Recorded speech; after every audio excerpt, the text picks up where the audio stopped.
వేద పండితులచే శుభకార్యాలు పూజలు హోమాలు జాతకాలు ఆఫీస్ పూజలు చేయించుట కొరకు పూజారీస్.com.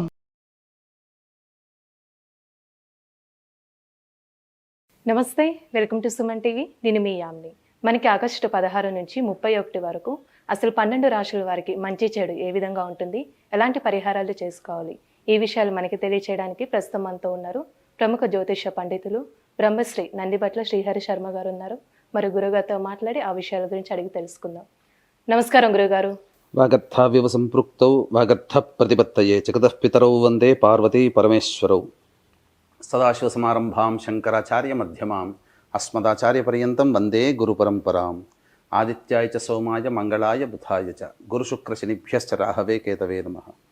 శృంగేరి పీఠాధిపతులకి, కంచి పీఠాధిపతులకి నమస్కారములు తెలియజేసుకుంటూ కార్యక్రమాన్ని ప్రారంభిద్దాం. గురుగారు, ఇప్పుడు మనకి ఆగస్టు 16 నుంచి 31 వరకు అండి, అసలు ధనుసు రాశి వారికి ఏ విధంగా ఉంటుంది? ధనుసు రాశి వారికి 16వ తారీఖు నుంచి 31వ తారీఖు వరకు ఆగస్టు నెలలో ఏ విధంగా ఉంటుందో తెలుసుకునే ముందు గ్రహ సంచారం తెలుసుకుందాం. తృతీయ ముందు శని వక్రీకరించడం, చతుర్థ మందు రాహు, షష్ఠ మందు గురు కుజులు, అలాగే రవి బుధ శుక్రుడు అష్టమ మందు మరియు నవమ స్థానం మందు కేతువు. ప్రధానంగా గమనించుకున్నట్లయితే గ్రహ సంచారమే మీకు అనుకూలంగా ఉండేటువంటి సమయం.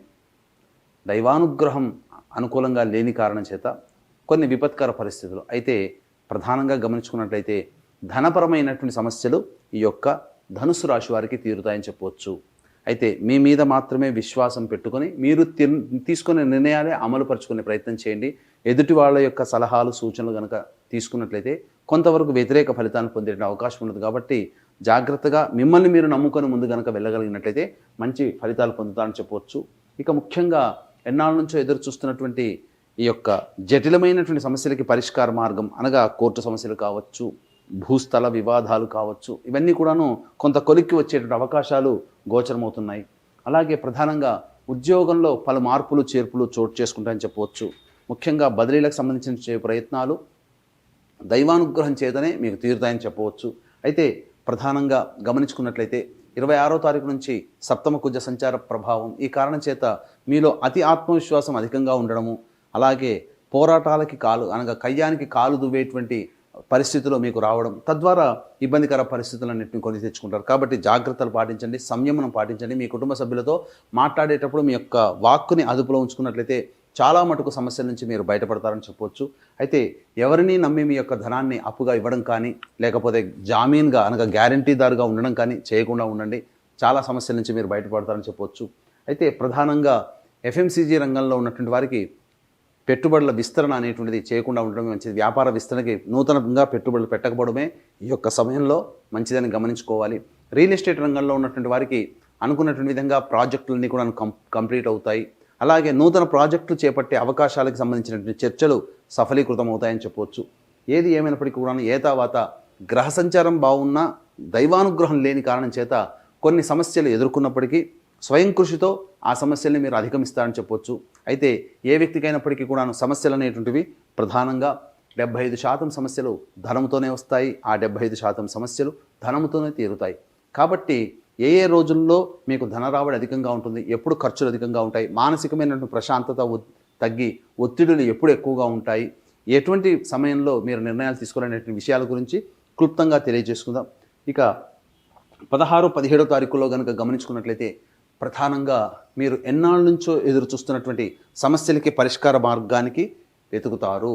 పరిష్కార మార్గం లభించడం ద్వారా మీ సమస్యలకి చెక్ పెట్టవచ్చు, లేదా ఆ యొక్క సమస్యలు పరిష్కారం అవుతాయి. అలాగే ఎన్నాళ్ళ నుంచో చేయాల్సినటువంటి పనులని మీరు పూర్తి చేసుకోవడం, ఒక గొప్ప పని, ఒక మంచి పని పూర్తి చేశాననేటువంటి ఒక భావనే మీ యొక్క మనసులో ఉండడం, తద్వారా సంతృప్తికరమైనటువంటి జీవితం 16, 17 తారీఖుల్లో ఉంటుంది. బంధుమిత్రులతో విందుల వినోదాల్లో మీరు పాల్గొంటారని చెప్పవచ్చు. ఇక 18, 19వ తారీఖులో కనుక గమనించుకున్నట్లయితే కుటుంబ సభ్యుల యొక్క పనితీరు వల్ల మీకు కొంత బాధలు కలిగించే అవకాశము, అలాగే 26వ తారీఖు నుంచి మీ యొక్క వాక్కులో మార్పులు రావడం, తద్వారా కుటుంబ సభ్యులు మీ యొక్క బిహేవియర్ని కొంత తప్పు పట్టడం, తద్వారా మానసికమైనటువంటి ఆందోళన కలిగే అవకాశం ఉంటుంది. కాబట్టి జాగ్రత్తలు పాటించండి. ధనపరమైనటువంటి ఖర్చులు అధికంగా 26వ తారీఖు నుంచి ఎక్కువగా ఉన్నాయని చెప్పవచ్చు. 21వ తారీఖులో కనుక గమనించుకున్నట్లయితే సోదర సోదరీమణుల యొక్క సహాయ సహకారాలు కానీ, లేకపోతే బంధుమిత్రుల యొక్క సహాయ సహకారాలతో మీకు అనుకున్నటువంటి కార్యక్రమాలను చక్కబెట్టుకుంటారు. రాని బాకీలు కొంత వసూలయ్యే అవకాశం ఉంటుంది. ముఖ్యంగా ధన ప్రవాహం అనగా ధన రాబడి అధికంగా ఉంటుంది. కాబట్టి అయితే నూతన పెట్టుబడులకు సంబంధించినటువంటి అనగా ధనముతో నూతనంగా కొనుగోలు చేయాల్సినటువంటి సందర్భం వచ్చినప్పుడు జాగ్రత్తలు పాటించండి.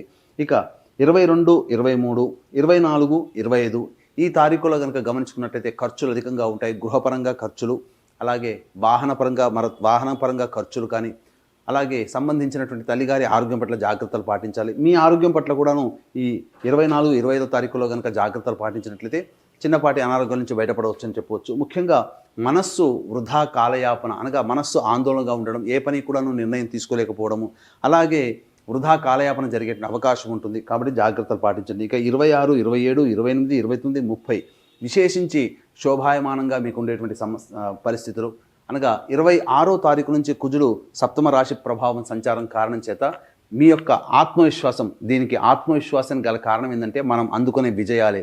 కాబట్టి జాతకరీత్యా గోచారీత్యా చూసిన 26, 27, 28, 29, 30 ఈ 5 రోజుల పాటు మీకు అనుకూలమైనటువంటి సమయం. కాబట్టి ఏమవుతుంది, అలాగే సంచార ప్రభావం కూడా కుజుడు కూడా మీ యొక్క రాశిని వీక్షణ చేయడం, ఈ కారణం చేత మీలో తెలియని అతి ఆత్మవిశ్వాసంతో ఎదుటివారిని చులకనగా చూడడం, తద్వారా మీరు సమస్యలు. కాబట్టి ఆ యొక్క ఎదుటివారిని చులకనగా చూడడం అనే భావాన్ని తగ్గించుకొని అతి ఆత్మవిశ్వాసాన్ని పోకుండా ఉన్నట్లయితే మంచి రోజులు 26, 27, 28, 29, 30 తారీఖులో ధనుసు రాశి వారికి ఉంటాయని చెప్పవచ్చు. అలాగే 31వ తారీఖు రోజున అధికంగా ఖర్చులు ఉంటాయని చెప్పవచ్చు. కాబట్టి జాగ్రత్తలు పాటించండి. 26, 27, 28, 29, 30 ఈ తారీఖుల్లో రాని బాకీలు వసూలు అవుతాయి. మీరు ఎవరితో కలిసి పనిచేస్తారో వారి వల్ల మీకు మంచి జరుగుతుంది. మీ జీవిత భాగస్వామి తీసుకున్న నిర్ణయాల వల్ల మీకు మంచి జరుగుతుంది. అలాగే ధన రాబడి కూడా అధికంగా ఉంటుందని చెప్పవచ్చు. 31వ తారీఖు రోజున మాత్రం ఖర్చులు అధికంగా ఉంటాయి. కాబట్టి క్లుప్తంగా ధనుసు రాశి వారికి ఈ విధంగా ఉంటుందని చెప్పవచ్చు. అయితే ఎంతటి వ్యక్తికైనప్పటికీ కూడాను దైవానుగ్రహం ఉంటేనే అన్ని రకాల పనులలో విజయాన్ని పొందుతాడు. కాబట్టి దీన్ని దృష్టిలో పెట్టుకుని 31వ తారీఖు రోజున శని త్రయోదశి, పుష్యమి నక్షత్రంతో కూడుకున్నటువంటి శని త్రయోదశి. కాబట్టి అద్భుతమైనటువంటిది. ఈ శని త్రయోదశి రోజున వృషభ, మిథున, కర్కాటక, సింహతుల, వృశ్చిక, మకర, కుంభమీన రాశిలో జన్మించిన వారికి శనిదోష పరిహారార్థమే శనీశ్వర హోమం, అఘోర పాశుపత మంత్ర హోమంతో పాటు విద్య, వివాహ, ఉద్యోగ, దాంపత్య, అనారోగ్య సమస్యల నివారణకి 18 రకాల హోమాదులు. అలాగే మనం సమస్యలు ఎదుర్కొంటున్నాము అనంటే, ఏ రాశి వారైనా సమస్యలు ఎదుర్కొంటున్నామంటే అవి గత జన్మ కర్మదోష ప్రభావాలు. కాబట్టి గత జన్మ కర్మదోష నివారణ హోమాలు కేవలం 1500 రూపాయలకి పర్ హెడ్కి చేయించడం జరుగుతుంది. అలాగే సంవత్సరం పొడుగుతా మా ఆధ్వర్యంలో ప్రతి నెల ఒక్కొక్క క్షేత్రంలో మీ కుటుంబ సభ్యుల గోత్రనామాదులు కూడా నమోదు చేసుకోవచ్చు. అవకాశం ఉన్న వాళ్ళు కార్యక్రమ తొందరగా కాంటాక్ట్ చేసి పూర్తి వివరాలు తెలుసుకోండి. గురువుగారు, ఇప్పుడు ధనుస్సు రాశి వారికి అంటే ఎలాంటి పరిహారం చేస్తే మంచిది?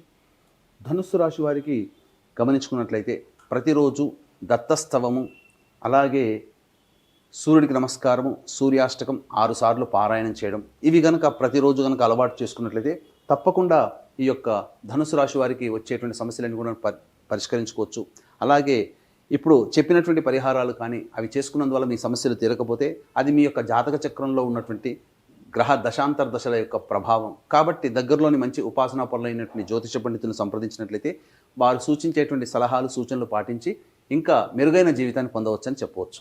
గురువుగారు, ఆగస్టు 16 నుంచి 31 వరకు అండి అసలు ధనుసు రాశి వారికి ఏ విధంగా ఉంటుంది, ఎలాంటి పరిహారం చేసుకోవాలి, ఈ విషయాలు మాకు తెలియజేసినందుకు ధన్యవాదాలండి. సర్వం శ్రీ ఉమామహేశ్వర పరబ్రహ్మార్పణమస్తు.